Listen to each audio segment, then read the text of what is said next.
Hindi na po maiwasan ang mataas na presyo ng fuel ngayon linggong ito. Actually, bukas na yan. Yung tinatayang 10 pesos, baka masuprahan pa yan sa bawat litro ng diesel. 3 to 4 pesos baka sa gasolina. Kerosene tataas din. Dahil nga ho sa muling init, pag-init ng tensyon sa gitna silangan. Kaya magkarga na kayo, don't panic, at higit sa lahat. Okay? Paghandaan natin ang sipa na naman ito sa mga basic commodities.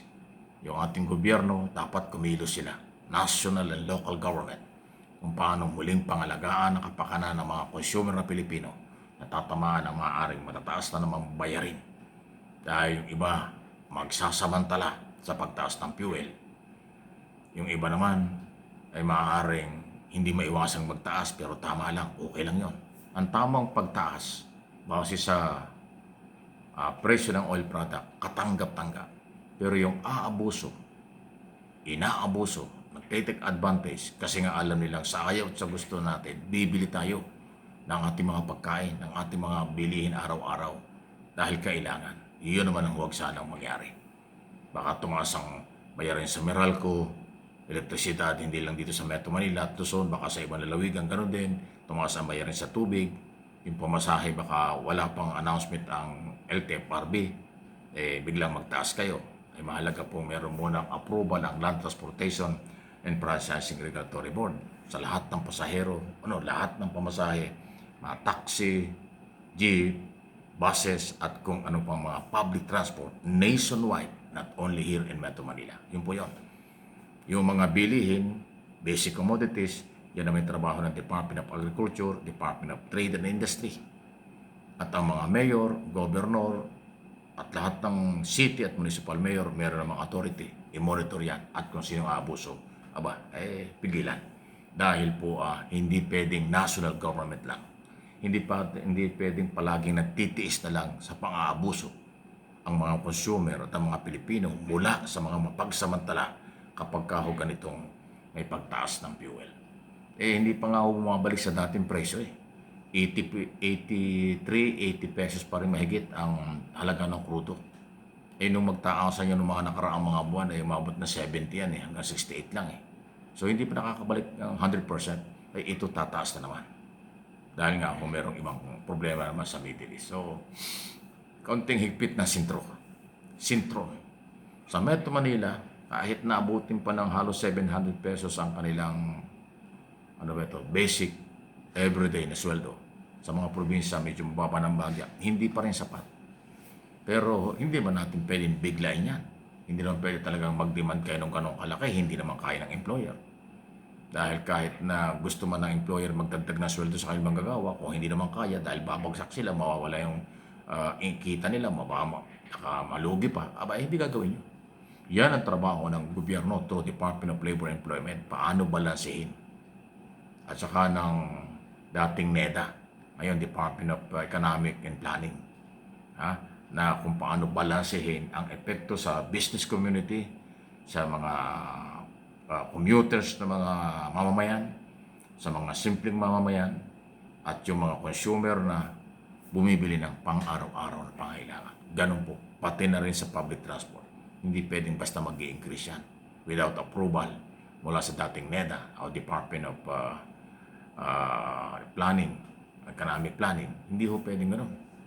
Maraming ikukonsidera Ang masakit lang nito, sa aking observation, pasintabi na po, ang nagsasamantala yung ibang grupo na maaaring kinukulayan ng politika, pinapalabas na napakalaki ng problema ng gobyernong ito, napakalaki ng kakulangan ng gobyernong ito, ang gobyernong ito ay napapahirap, ganun, laging negative lahat. Pero sa totoo lang, hindi naman ginusto ng gobyerno ang problema na ang mamamayan ay magsasuffer. Pagkausapin ng fuel at away sa international, away sa labas ng bansa, lagi tayong damay. Noong araw pa yan. 30, 40 years ago na nagkakaroon po ng mga crisis sa ibang bansa, laging damay ang Pilipinas, damay sa sipa ng pagtaas ng bilihin at oil product. Hindi nga lang tayo masanay diyan kasi mahirap, mabigat na kargahin, mabigat na obligasyon. Pero kahit sinong gobyerno ay nakakaranas ng ganyan, pagtataas po ng mga bayarin. Okay? Huwag naman sanang isisi sa kasalukuyan. Hindi po ako tagapagsalita ng gobyerno. Nagmamalasakit lang tayo dahil ako'y Pilipino, alam ko ang kalagayan ng gobyerno, hindi naman lang gugustuhin ang problema at hindi rin naman pwedeng ang solusyon magbigay na utusan ng mga employer para magbigay ng mataas na sweldo. Aba, hindi pwede. Babagsak ang ekonomiya pagka gano'n, kaya binabalansehan. Kaya nga mahalaga yung employer-employees relationship at yung mga batas sa labor at sa pamahalaan, yun ang pagbabasihan. At yun ho ang sasantigan. Okay? Any comment, reaction, malaya po. Pero huwag kayong mawala ng pag-asa. Marami ng pagsubok ang dumaan sa bansa, nalampasan natin. Kung ano man itong bagong ito, kakayanin pa rin yan. Okay? Pumukus na lang tayo dun sa impeachment trial kasi mahalaga yan. Isang isyong dapat magkaroon ng closure. Isang isyong dapat maliwanagan ng tao ano nga ba ang totoo at ano ang pananagutan, ano ang kaparusahan sa mga posibleng umaabuso, lumalabag sa batas. Korupsyon at betrayal of public trust. Mahalaga po yan. At hindi lang ho mga Pilipino nagmo-monitor dyan. Ang international community ay nakaawang sa atin. Kasi first time nga sa kasaysayan ng Pilipinas, nasabi ko na dati, ulitin ko pa, na ngayon lang mayroong impeachment trial sa pangalawang Pangulo. Naranasan natin ang presidente kay Erap, chairman ng ombudsman, hindi natuloy dahil nag-resign, chairman ng COMELEC, nag-resign, hindi natuloy, at yung Chief Justice na impeach. Yun po yun Ito yung panlima. Ang dati ko na rin sinabi. Tingnan natin. At sa ngayon naman ay mukhang maayos ang proseso. Itong proseso, pangatlong linggo na ng trial, ang ibig sabihin nito, pabor sa mamamayan. Dahil natuloy ang trial, yung katotohanan, ebidensya kontra ebidensya, kanilang nakikita at namomonitor.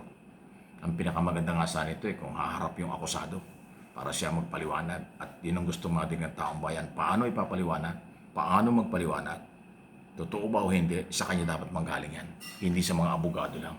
Hindi sa mga testigo lang. Hindi kung kani-kanino.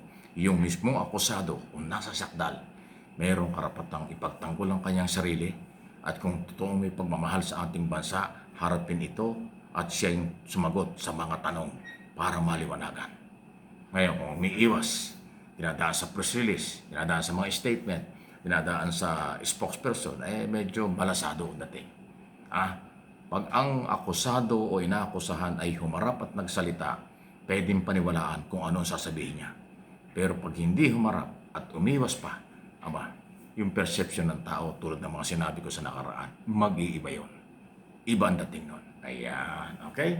Pero dahil ongoing na nga yung proseso, panalo pa rin ang mga Pilipino dahil yan ay nakikitang may pag-asa ang katotohanan, katarungan at pananagutan ay lalabas sa lalong madaling panahon. Please like and share, subscribe and follow.